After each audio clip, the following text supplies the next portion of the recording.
After a lot of serious thought, it's what any employer would do similarly situated if addressing these issues. I know there's an agenda behind all of this. I'm going to rule the motion out of order. Senator Schoenbeck has challenged the rule of the chair. Mr. President, there are 27 yeas, 6 nays, and 2 excused. The motion, having received a 2/3 majority vote of the members elect, is hereby declared passed.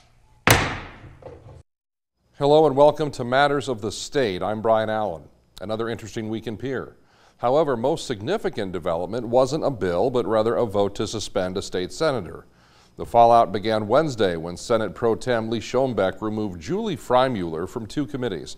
On Thursday, the Senate voted 27-6 to strip the Rapid City Republican of her voting privileges indefinitely and to form a special committee to investigate her conduct. No details were given at the time of either decision, leaving many, including Frye-Mueller, to speculate on the reasoning. It has come to my attention that the issue may involve a conversation I had with staff where I promoted my well-known stance on medical freedom and the ability of individuals to choose the best course of medical treatment for themselves, instead of politicians or employers that would suggest otherwise. I never brought up the subject of a COVID-19 vaccine. It is a sad day in America when advancing freedom becomes a crime. In a news release late Friday, Senate Majority Leader Casey Crabtree provided a few more details on this situation. Senate leadership was notified Wednesday about an allegation involving Frye-Mueller and a Legislative Research Council staff member. According to that allegation, Frye-Mueller was accused of inappropriate behavior and harassment during a private conversation about maternal matters, including childhood vaccinations and breastfeeding. Crabtree says Frye-Mueller spoke with leadership later that day, but her comments from that discussion did not match what was in the report. Meantime, Crabtree also announced the formation of a select committee on discipline and expulsion. Here's a look at the 9 members of that committee, which will be chaired by Senator David Wheeler of Huron. The committee is expected to adopt the rules tomorrow and provide a report by the end of the week. Committee hearings will be open to the public, and the final report will be a public record. All right, let's go ahead and take the political pulse on this Sunday. Let's bring in our State House reporter, Austin Goss. Austin, you have to walk me through this to the extent that you can. What has happened with State Senator Julie Frye-Mueller?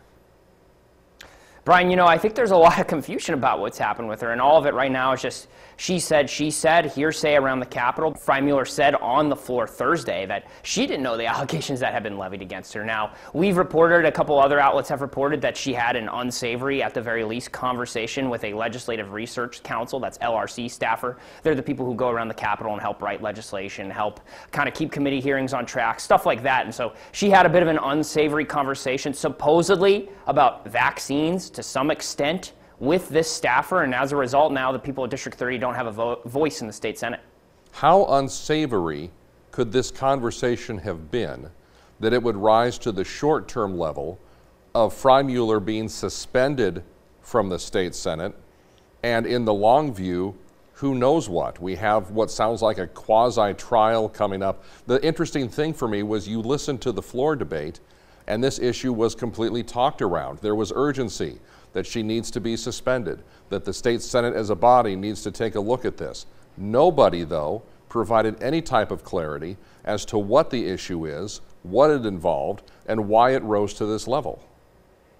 You know, Brian, that's exactly right. They keep talking around this issue, Senate leadership, those who supported this. Senator Casey Crabtree, Senator Lee Schoenbeck, those who brought this resolution say that, oh, this is the utmost important thing, and we need to get her off the floor immediately, but hey, we can't tell you what's going on. You have people in that chamber as recently as last year who had DUIs. You have others in that chamber who have laced profanity and thrown those words around at other members. You have others in that chamber who have called people pond scum, and as recently as last year called people monkeys. So I guess if the measure for throwing her off the floor is decorum, I'm just kind of confused, and I think everybody watching, including Lieutenant Governor Larry Roden, who did a great job defending the Constitution and the rule of law in the chamber on Thursday. I think a lot of us are standing here and wondering, well, where does decorum start and end, Brian? Where does it start and end?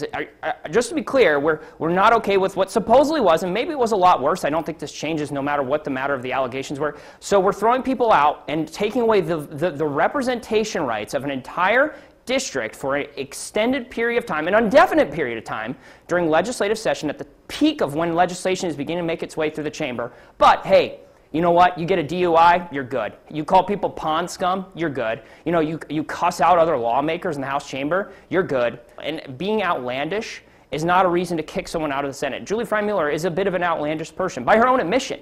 That doesn't mean that you just get to kick her out without letting her defend herself or even hear the allegations against her. These allegations were discussed in the Senate caucus meeting, which she was kicked out of on Wednesday, on Thursday. So she doesn't even know what's been alleged against her, according to her own words. And so we just threw her out, and we took a vote. We took representation away from a whole legislative district. You can't help but wonder if it's political, and it sure looks like it. And we need to do a little bit of housekeeping here for a second. The senators that Austin mentioned, Senator Schoenbeck, we asked him for comment, no comment. We asked Senator Crabtree for comment, no comment. We asked Senator Frye-Mueller for comment, no comment. We asked Senator Pischke, who stood up in floor debate to defend Frye-Mueller, for comment, again from him, no comment. Austin, I want to bring you back to this point. Lieutenant Governor Roden stands up in the Senate and says, we might not want to do this, folks, because this doesn't follow the rules that we have in place. His measure was then, I guess you could call it, voted down, overturned by a vote of Republican senators in the state Senate. What does that say to you, if anything, that Lieutenant Governor Roden came to the Senate, calm, cool head, explained what the rules say, and the Senate said, no thank you, sir?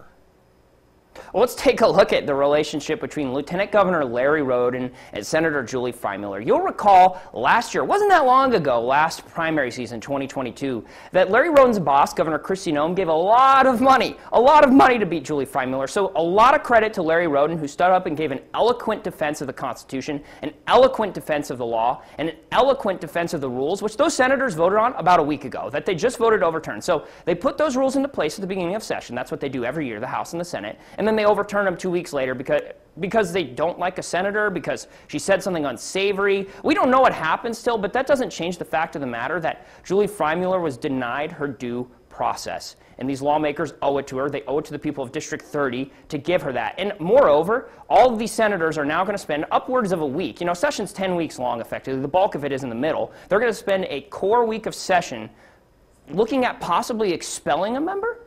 Is this what anybody sends people to Pierre to do?